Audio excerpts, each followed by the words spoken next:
Did you know that before filming The Longest Day, producers consulted with 44 actual D-Day commanders from both Allied and German forces? While Hollywood usually sacrifices truth for drama, some directors went to insane lengths to recreate history exactly as it happened. These aren't just good movies. They're time machines built with obsessive attention to detail that even military historians can't stop praising. Number 15. Tora, 1970. The only Pearl Harbor film where actual Japanese directors filmed the Japanese sequences.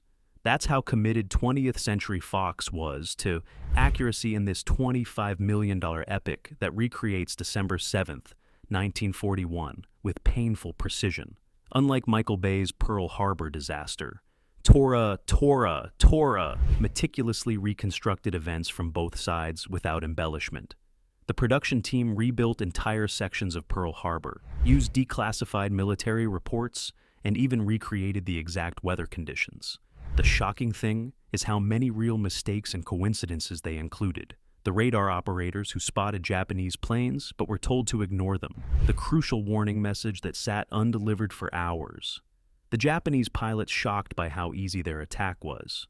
Japanese sequences were originally supposed to be directed by Akira Kurosawa, but he quit after 2 years of preparation, claiming American producers didn't understand his vision. The film initially bombed in America, earning just $14 million domestically, though it was massive in Japan. Critics called it boring and too factual, but military historians maintain it's the definitive Pearl Harbor account. Admiral Isoroku Yamamoto's famous line about awakening a sleeping giant never appears because he never actually said it. That's how committed they were to truth over drama. Decades later, the National Board of Review ranked it among history's most accurate war films, with the U.S. Naval Institute showing it during officer training to demonstrate the dangers of military complacency. Number 14. Downfall, 2004. The film that launched 1,000 memes actually terrified German audiences with its unrelentingly accurate portrayal of Hitler's final days. Shot in the actual Berlin locations where history unfolded, Downfall depicts Hitler not as a monster, but as something more disturbing. A broken, delusional human being surrounded by sycophants too terrified to tell him the truth. Actor Bruno Ganz spent months studying rare recordings of Hitler's natural speaking voice, not his shouting public persona. The result shocked Holocaust survivors who said watching Ganz triggered real trauma. The film consulted Hitler's former secretary Traudl Junge, who confirmed chilling details like Hitler testing cyanide pills on his beloved dog Blondie while dining with his inner circle. Critics called it the most accurate and unromantic portrayal of Hitler in cinema history, though some feared humanizing history's greatest villain. The film sparked fierce debate in Germany, with some older Germans walking out of screenings unable to confront memories. Director Oliver Hirschbiegel revealed several graphic scenes were actually toned down from historical accounts because the reality was far more disturbing than what we could legally show. The famous bunker tantrum scene, endlessly parodied online, almost got cut for being too theatrical, until historians confirmed Hitler's explosive rage episodes were exactly as depicted.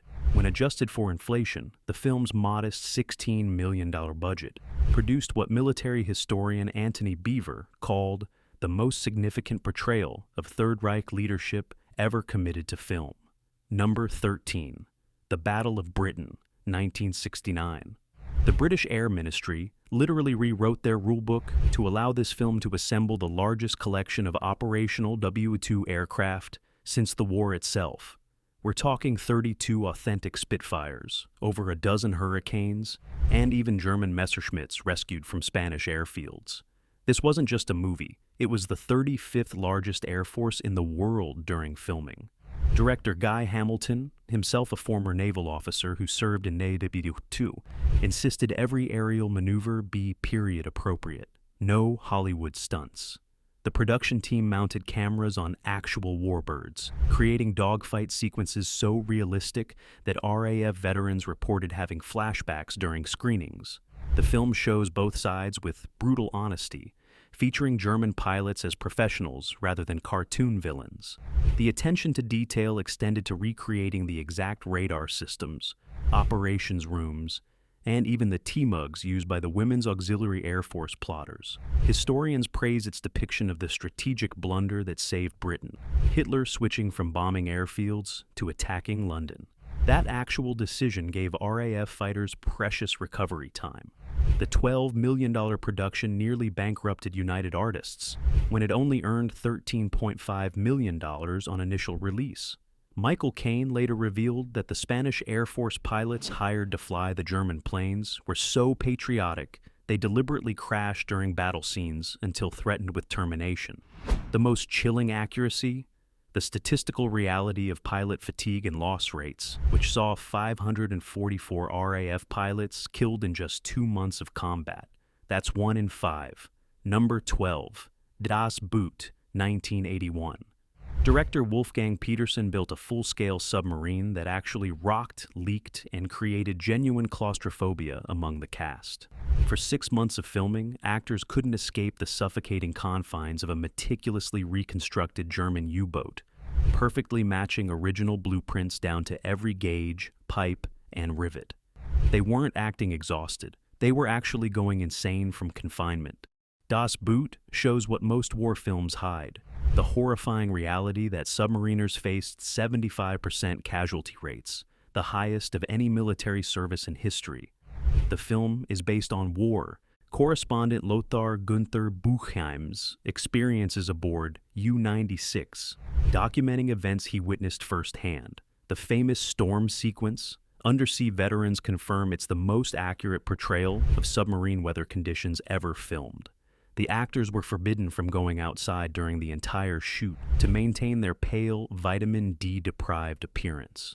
Cinematographer Jost Vacano invented a special gyroscope-stabilized camera to capture the chaotic movement through the sub's narrow corridors. German naval historians note the film's most impressive accuracy isn't the technical details, but the psychological deterioration of the crew. Originally released at 149 minutes, the director's cut runs 293 minutes, restoring scenes. Military advisors insisted were crucial for historical context. Critics worldwide recognized its brutal honesty, with the New York Times calling it the most honest submarine movie ever made. The film earned 6 Oscar nominations despite being entirely in German, and is now used by the U.S. Navy in training to demonstrate the psychological effects of prolonged underwater deployment. Number 11. Come and See, 1985. Banned in parts of the Soviet Union for being too disturbing, this film uses actual wartime footage so seamlessly integrated you can't tell where reality ends and fiction begins. Director Elem Klimov captured the Nazi occupation of Belarus with such unflinching brutality that psychologists were kept on set to counsel the teenage actors, who sometimes experienced genuine trauma during filming. The title comes from the Book of Revelation, appropriate for a film that documents apocalyptic horrors like the burning of 628 Belarusian villages and their inhabitants. The production used real ammunition in some scenes, with actors dodging actual bullets. The young lead actor Alexei Kravchenko's hair reportedly turned gray during the 8-month shoot from stress. That's not a special effect. That's the cost of authenticity. What makes historians call this the most accurate war film ever made isn't just the physical details, but the psychological reality of war. The main character ages decades and days. His face literally transforms from innocent to hollow as he witnesses atrocities, a effect achieved without prosthetics by filming scenes in reverse chronological order. Soviet war veterans were reduced to tears at screenings, confirming the film captured exactly what they experienced. Klimov himself fought censors who wanted a more heroic, patriotic story rather than his unflinching documentation of civilian suffering. Roger Ebert called it one of the most devastating films ever about anything, while military historian Antony Beevor praised it as the only war film that truly captures the psychotic break caused by witnessing mass atrocities. Number 10. The Pianist, 2002. Director Roman Polanski recreated the Warsaw Ghetto from his own childhood memories, having survived it himself. That's why historians call this the most accurate Holocaust survival film ever made. It's not just a movie, it's a witness testimony from someone who lived it, recreated with painful precision. Based on pianist Władysław Szpilman's memoir, the film shows the incremental horror of Nazi occupation, from yellow stars to ghetto walls to mass deportations.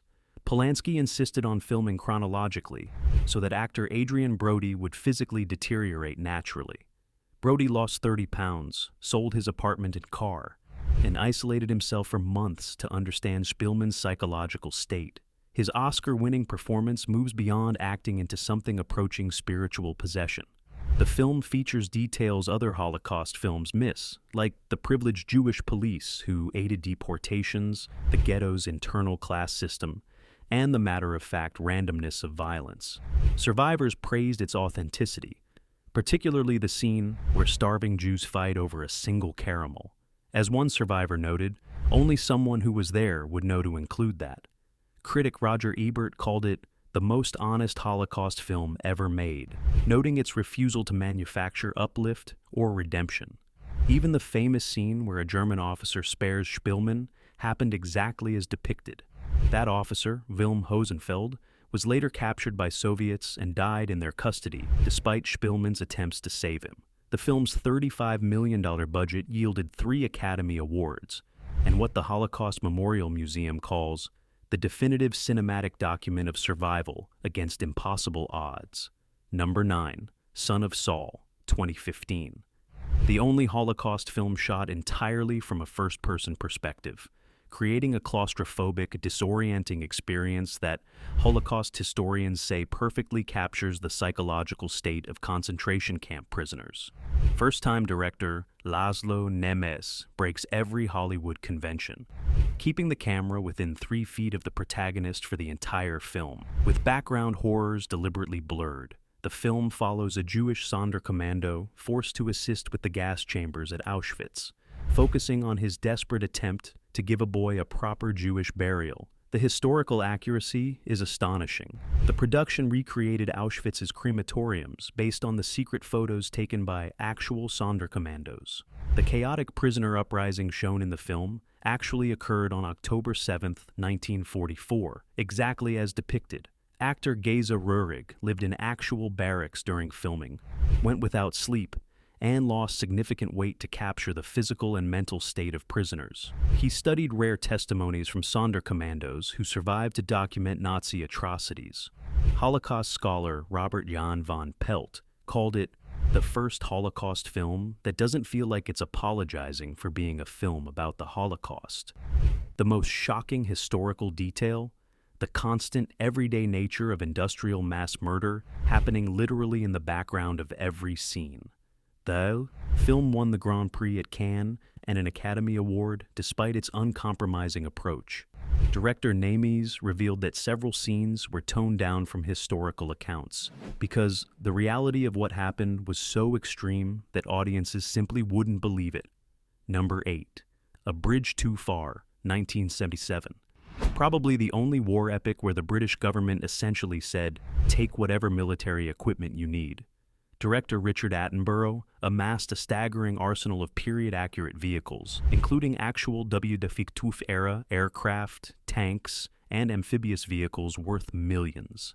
The production even rebuilt the famous Arnhem Bridge on location to the exact specifications of the original. Based on historian Cornelius Ryan's meticulously researched book about Operation Market Garden, the film shockingly portrays a massive Allied failure usually glossed over in war movies. Screenwriter William Goldman insisted on showing the real strategic blunders, ego-driven planning, and intelligence failures that led to the deaths of thousands of Allied paratroopers. Military historians praise its unflinching portrayal of command decisions that sent men to certain death.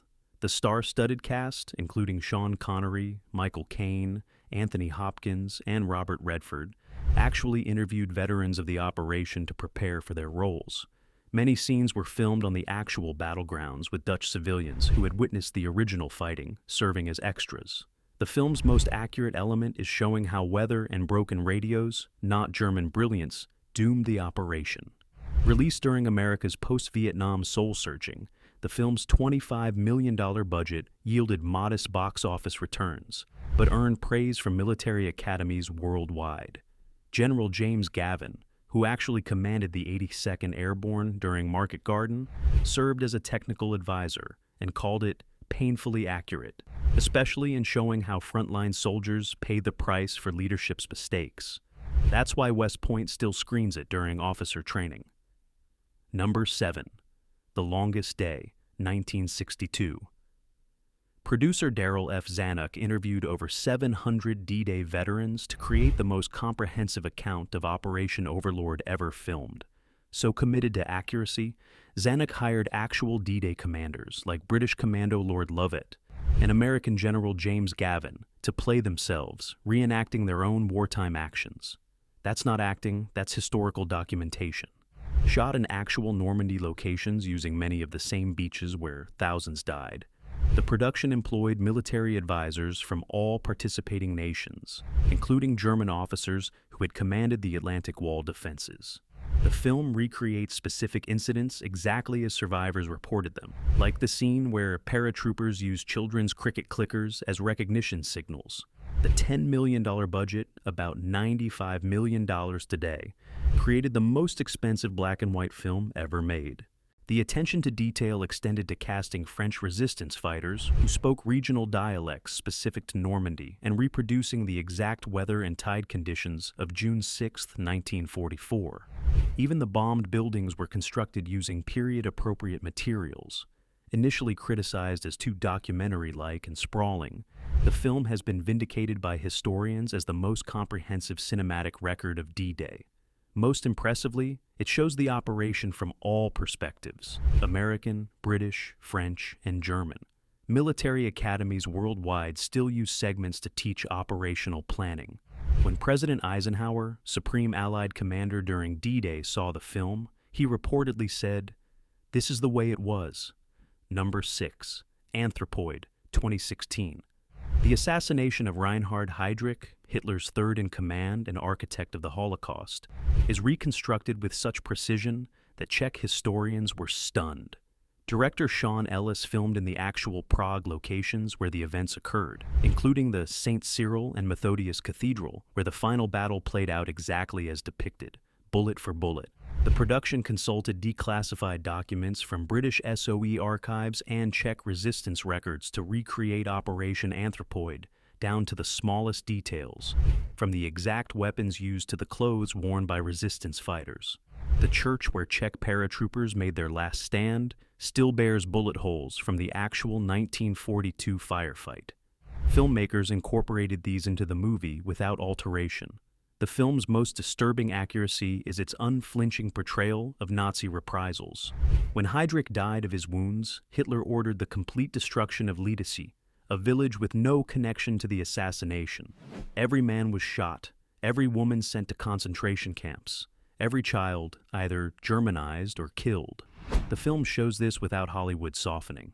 Czech military historian Jiří Rajlich called it the most historically accurate film about the occupation ever made. The production team reconstructed the exact modified Sten submachine gun used in the attack based on museum specimens. Even the final suicide of the paratroopers is depicted exactly as forensic evidence indicated. With a modest $9 million budget, the film earned critical acclaim for what The Guardian called history recreated with photocopier precision. Number 5. Dunkirk, 2017. Christopher Nolan famously avoided CGI whenever possible, using real WWII-era ships, actual Spitfires, and thousands of extras to recreate history's most miraculous military evacuation. Naval experts were shocked by his insistence on filming on the actual beaches of Dunkirk with real warships, including several vessels that participated in the original 1940 evacuation.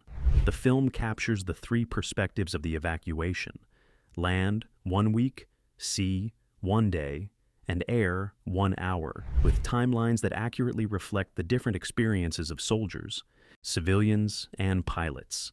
Historians praise the film's depiction of combat fatigue, showing soldiers disassociating from reality after days of bombing and sniping. The near-silent opening sequence recreates exactly what survivors described, the eerie, surreal atmosphere of waiting for either rescue or death. Technical advisors included veterans of the evacuation who confirmed details like soldiers walking into the sea until water reached their necks, hoping to reach ships that couldn't come closer to shore. The claustrophobic scenes inside sinking ships were filmed using real water and real panic, with actors not told exactly when flooding would begin to capture genuine reactions.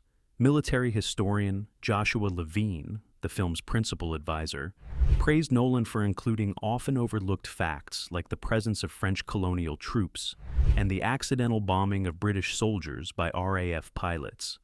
The film's $100 million budget yielded not just commercial success, but what the Imperial War Museum called the most accurate recreation of Dunkirk ever committed to film. Number 4. Schindler's List, 1993. Steven Spielberg built an exact replica of the Plaszow concentration camp next to the actual site, using Nazi architectural plans found in German archives. The film's black and white cinematography wasn't just an artistic choice. It was based on actual Holocaust photographs, with lighting meticulously matched to documentary footage from the period. Historians particularly praise the film's portrayal of complex moral compromises, showing how some Jews collaborated, some Germans resisted, and most people simply tried to survive. Spielberg consulted with dozens of Schindler Jews, as survivors are known, incorporating their personal testimonies into the script. The famous scene where women are mistakenly sent to Auschwitz was related exactly as it happened by survivors. The production team's research was so thorough that when original Schindler survivor Mila Pfefferberg visited the set, she experienced a panic attack because it was not a movie set, it was my life. Actor Ralph Fiennes studied rare recordings of camp commandants to perfect his portrayal of Ammon Goeth, creating such an accurate representation that actual survivors were terrified in his presence. The film's most impressive historical detail is its accurate portrayal of the economics of slave labor, showing how the Holocaust was not just genocide, but also a massive theft of Jewish wealth and work. With a $22 million budget, Spielberg refused a salary. The film won 7 Academy Awards and is now used in educational programs worldwide. Holocaust scholar Michael Barenbaum called it the most important cinematic documentation of the Holocaust, not despite its dramatic elements, but because of them. Number 3. Letters from Iwo Jima, 2006. Clint Eastwood did what seemed impossible. He made an American film about Iwo Jima entirely from the Japanese perspective, in Japanese, with Japanese actors. Military historians were astonished by its accuracy, particularly in showing the strategic impossibility faced by Japanese defenders who knew they were fighting a doomed battle. The film is based on actual letters excavated from the island's tunnel systems, many undelivered and preserved for decades in the volcanic soil. Production designers reconstructed the elaborate tunnel networks exactly according to U.S. Marine Corps battle maps and Japanese military archives, creating over 1,000 feet of interconnected tunnels for filming. The attention to detail extended to the deteriorating physical condition of the soldiers, with actors losing weight throughout production to match the starvation conditions on the besieged island. Historians praise the film's portrayal of General Tadamichi Kuribayashi, showing how his American education influenced his defensive strategy, abandoning beach fortifications for inland tunnels against traditional Japanese military doctrine. Japanese veterans and historians confirmed the film's most disturbing scenes: soldiers committing suicide with grenades rather than surrendering, and executing their own wounded when retreat became necessary. The $19 million production received 4 Academy Award nominations and earned rare praise from both American and Japanese historical societies. Japanese film critic Shigehiko Hasumi called it the first honest portrayal of Japanese soldiers as complex humans rather than fanatics, while American military historian Robert Burrell praised its unflinching dedication to showing the battle from both strategic and human perspectives. Number 2. Stalingrad, 1993. German director Joseph Vilsmeier created what historians call the most brutal, realistic portrayal of the Eastern Front ever filmed. Shot during freezing Russian winters with temperatures reaching 20 centigrade. Actors experienced actual frostbite during production. That's not makeup. Those are real cold injuries capturing exactly what German soldiers endured during the war's deadliest battle. The film follows a platoon of Wehrmacht soldiers as they transition from confident invaders to frozen, starving survivors trapped in Stalin's massive encirclement. Military historians praise its unflinching portrayal of combat trauma, with soldiers increasingly detached from reality as hunger, cold, and Soviet attacks decimate their unit. The production consulted German and Russian veterans, incorporating their testimony into scenes like the infamous meat locker, where frozen German corpses were stacked like firewood. Vilsmeier used period-appropriate weapons and equipment sourced from military museums, including functioning T-34 tanks and original German MG-42 machine guns firing blank ammunition. The film's most shocking accuracy is its depiction of field surgeries performed without anesthesia and the progressive starvation that forced soldiers to eat wallpaper paste for its potato starch content. Released in Germany to controversy for humanizing Wehrmacht soldiers, while acknowledging their complicity in war crimes, the film was praised by Eastern Front historian Antony Beevor as capturing the slow psychological disintegration that survivors described. With a modest $14 million budget, the film's unflinching realism influenced later depictions of the Eastern Front. Russian veterans called it painfully accurate, especially in showing how soldiers on both sides became something less than human to survive. Number 1. Cross of Iron, 1977. Sam Peckinpah, Hollywood's master of violence, delivered the most realistic combat sequences ever filmed according to actual Eastern Front veterans. Shot in Yugoslavia with the full cooperation of the Yugoslav army, the production had access to authentic T-34 tanks, period artillery, and military advisors who had fought against the Wehrmacht in WWII. This wasn't just a movie set, it was a military operation. The film follows a German platoon fighting a losing battle against Soviet forces, focusing on class conflict between an aristocratic Prussian officer and a decorated working-class sergeant. What makes historians praise its authenticity isn't just the equipment, but the psychological reality of combat, the exhaustion, the gallows humor, the breakdown of moral codes, and the strange moments of humanity amid brutality. Peckinpah insisted on using actual explosives rather than safer theatrical pyrotechnics, creating shockwaves that literally knocked actors off their feet during filming. The bullet impacts used real debris rather than staged blood packets. James Coburn, who served in WWII, called the production more terrifying than my actual war experience, due to Peckinpah's insistence on realistic conditions. The film's most profound historical accuracy is showing German soldiers as neither heroes nor monsters, but men caught in a war machine beyond their control. Released when most war films still portrayed clear heroes and villains, Cross of Iron showed the Eastern Front's moral ambiguity. With a troubled production that went over its $6 million budget, the film initially flopped in America but was embraced in Europe. Orson Welles called it the greatest war film ever made, while military historian Max Hastings praised it as the only film that captures the strange mixture of brutality and comradeship that veterans consistently describe. From Spielberg's meticulous recreation of the Holocaust to Peckinpah's brutal Eastern Front, these films go beyond entertainment to become visual historical documents. They remind us that accuracy doesn't diminish drama, it enhances it. The truth of war is more powerful than any Hollywood invention. Which film shocked you with its historical precision? Do you think modern audiences actually prefer comfortable fiction over uncomfortable truth?